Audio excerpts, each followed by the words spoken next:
دوستان عزیزم، درود و مهر. امیدوارم هر کجا این دنیا هستین حال دلتون خوب باشه. امروز آموزش یه خوراک فوق العاده خوشمزه رو داریم.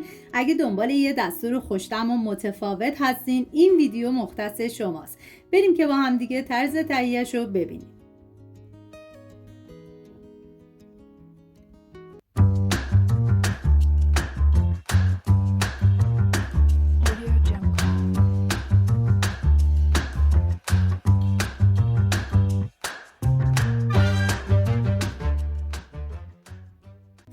دو عدد پیاز رو به صورت نگینی ریز خورد میکنم. این غذا برای 4 نفر در نظر گرفته شده. شما به اساس تعداد نفرات مواد رو کم یا زیاد کنید. من اندازه ها رو هم در طول ویدیو میگم، هم داخل دیسکریپشن نوشتم. داخل تابه مقداری کره ریختم. شما از هر نوع روغنی که دوست داشتین میتونین استفاده کنید. بعد از داغ شدن پیاز ریز شده رو میریزم، هم میزنم، زمان میدم تا پیاز سرخ بشه. این غذا ترکیب خوشمزه‌ای از بادمجون و گوشت چرخ کرده هستش که تبدیل میشه به یه طعم ماندگار.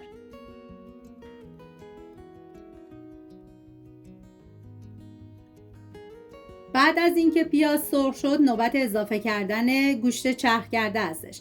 من از 200 گرم استفاده کردم. هم میزنم و میذارم به مدت 5 دقیقه گوشت بپزه و بعد از اون سرخ بشه.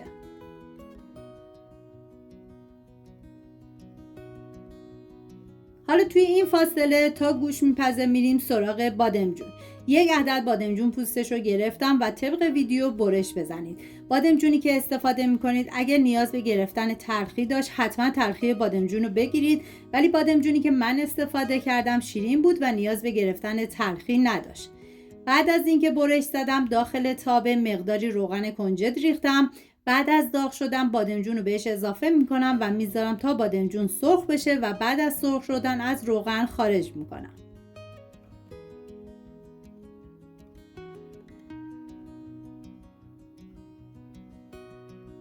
بعد از 5 دقیقه که گوشت کاملا پخت، 2 حبه سیر رو له کردم و به گوشت اضافه میکنم. هم میزنم و میذارم تا سیر یه تفت مختصر بخوره.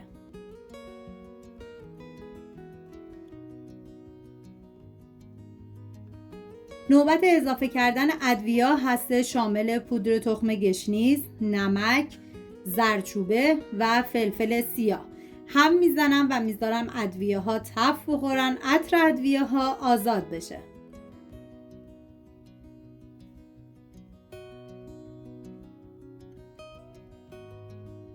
یه قاشق غذاخوری رب گوجه رو به گوشت اضافه میکنم و هم میزنم و میذارم رب تف بخوره، رنگ رب باز بشه. واقعا من هرچی از عطر و طعم و خوشمزگی این غذا بگم کمه، باید خودتون دست به کار بشین و درست کنین. یه ترکیب عالی و فوق العاده خوشمزه. ما نیاز به فلفل دلمه داریم که من نصف سبز و نصف قرمز استفاده کردم و طبق ویدیو برش بزنید.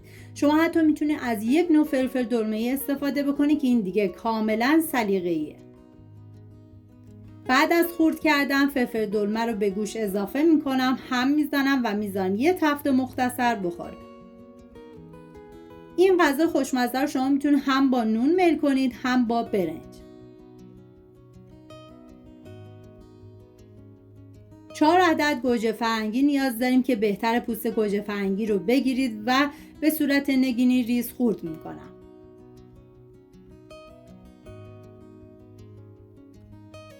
بعد از خورد کردن گوجه فرنگی رو به گوشت اضافه میکنم،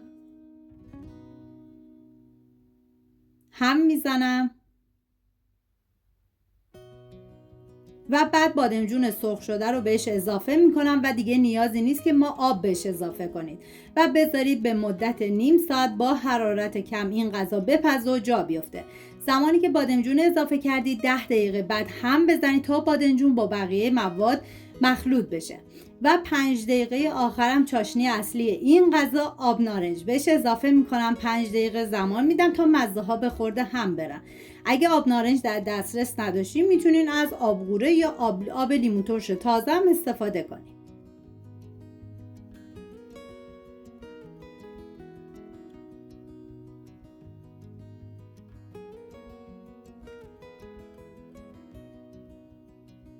امیدوارم از این دستور خوشمزه لذت برده باشین. اگه سوال یا تجربه از پخت این غذا دارید تو کامنت ها بنویسید. اگر از این سبک ویدیو هم خوشتون اومده ویدیو رو لایک، کانال رو سابسکرایب کنید. امیدوارم درست کنید و در کنار خانواده از خوردنش لذت ببرید. سپاس از همراهی همیشگیتون. تا درودی دیگر، بدرود.